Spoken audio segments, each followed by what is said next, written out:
புரட்சி பாரதம் இருக்கின்றது, ஜெகன்மூர்த்தி அவர்களுடைய புரட்சி பாரதம். தற்போது அவர் அதிமுகவினுடைய சிம்பிள் இரட்டை இலையில போட்டியிட்டு சட்டமன்ற உறுப்பினராக இருக்கின்றார். விஜய் குறித்து தொடர்ந்து புகழ்ந்து பேசக்கூடியவராகத்தான் ஜெகன்மூர்த்தி இருக்கிறார். சமீபத்தில் கொடுத்த ஒரு 6-7 பேட்டிகளை எடுத்து பார்க்கும்போது விஜயை தொடர்ந்து புகழ்ந்துதான் பேசிக் கொண்டிருக்கிறார். குறிப்பாக கூட்டணியிலே ஆட்சியிலே பங்கு என்ற வார்த்தை தனக்கு மிகவும் பிடித்திருப்பதாக அவர் குறிப்பிடுகிறார்.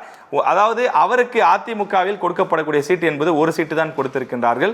நாடாளுமன்ற தேர்தலில் கூட போட்டியிடுவதற்கு வாய்ப்பு கேட்டார், ஆனால் அவருக்கு வாய்ப்பு கொடுக்கவில்லை. எனவே வட மாவட்டங்களிலே செல்வாக்காக இருக்கக்கூடிய புரட்சி பாரதம் கட்சியை இன்னும் அவர் வளர்க்க வேண்டும். இன்னும் கூடுதலான சில சீட்டுகளை பெற்றால் தான் தன்னை நம்பி தன்னுடன் இருக்கக்கூடியவர்களுக்கு சீட்டு கொடுக்க முடியும் என்ற அடிப்படையில் புதிதாக கட்சி தொடங்கி இருக்கக்கூடிய விஜயுடன் ஜெகன்மூர்த்தி செல்வதற்கான அந்த வாய்ப்பு இருப்பதாக தெரிகின்றது. அவர் விஜயுடன் செல்வாரா என்பதை நாம் பொறுத்திருந்து பார்க்க வேண்டும். தற்போது வரை அவர் தொடர்ந்து அதிமுக கூட்டணியில் தான் இருக்கின்றார். தேர்தல் நெருங்கக்கூடிய சூழ்நிலையில் அவரையும் தொடர்ந்து தமிழக வெற்றி கழகத்தின் சார்பில் அணுகுவதற்கான வாய்ப்புகள் இருக்கிறது.